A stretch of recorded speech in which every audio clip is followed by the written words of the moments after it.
Hi, Dr. Bradshaw here. Look, functional medicine patients, we're going to be strengthening the bottom of our feet. If you've had some plantar fasciitis or foot injury, or you've got some Achilles tendon pain, or you've got some foot possible sprain strain injury, we've done stretching and we've really been icing. We've been continuing to work on bringing the inflammation down. Now it's time to improve our strength and get our strength training up. So we're going to work on strengthening the bottom of the feet.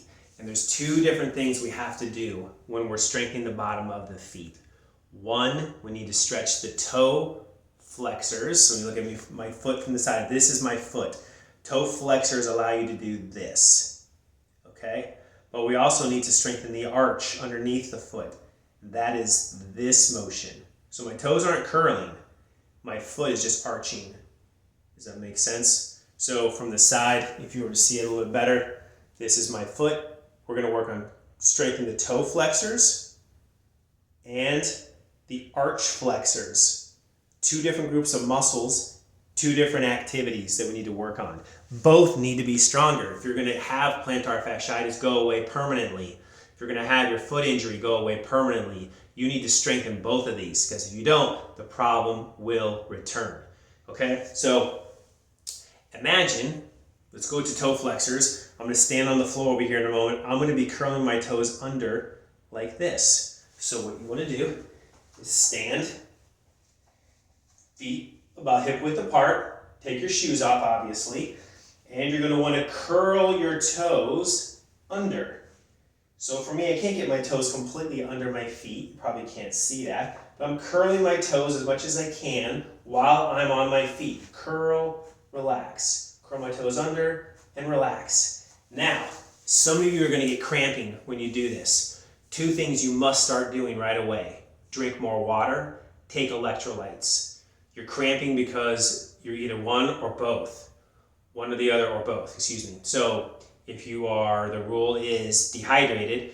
To hydrate, you need to be drinking half of your body weight in ounces of water. So if you're 180 pounds, you need to drink 90 ounces of water a day.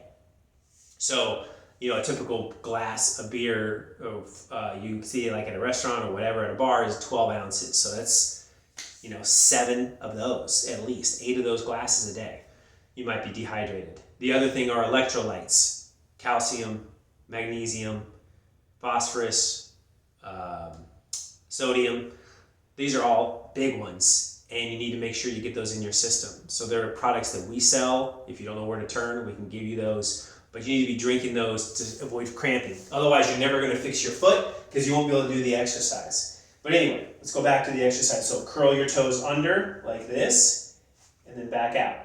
Curl them under and back out. Repeat that 10 times. And then, instead of curling the toes under like this, we're going to be flexing the arch like this. So you can imagine what you're going to be doing is bringing this part of your foot here closer to this part of your foot here. Okay? So when you're on your feet, you want to try and get your feet to do that.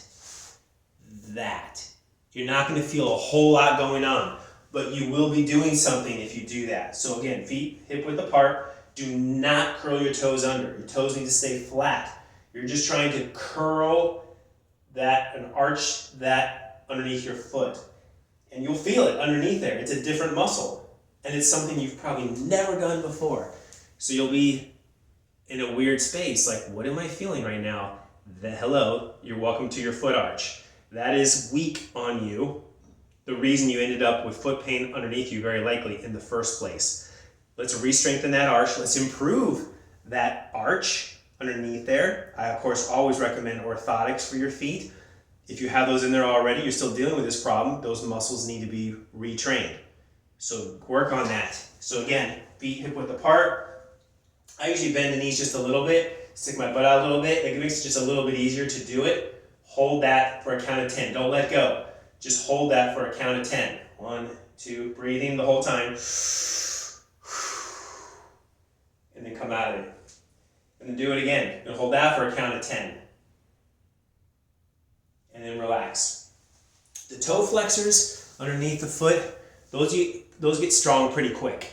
Those will improve very quickly. But with this, it's gonna take longer, so I gotta do it more often. So I'm gonna have you curl and hold that for 10 seconds and relax. You're gonna repeat that 10 times and relax. That's gonna be one cycle. So curls with the toes, you do that 10 times, repeat that 3 times for one cycle. Hold for 10 seconds, relax, hold for 10 seconds, relax, repeat that 10 times. That's one cycle total for the feet. You're going to want to do that in the morning, midday, and evening for your feet. Again, you're a working person, hard to do that sometimes in the middle of a work day, I get it. But I will sometimes even do that exercise just standing at the grocery store. If I'm waiting in line at something, every time I'm doing that actual exercise, I'm waiting in line for the person to finish up with the register. I'm literally bending my knees a little bit. I'm doing that with my shoes on, and I'm engaging those muscles and holding that for a count of 10. And then relaxing. I'm doing that arch support, that arch strengthener when I'm standing in line, just to make use of my time. I'm just standing there. I may as well make light of it and work on that. So that's a great one. If you get in the habit of doing that, your foot's a lot likely to be stronger, the arch will be healthier, and your foot will be a lot less susceptible to injury as we get older. Okay, enjoy.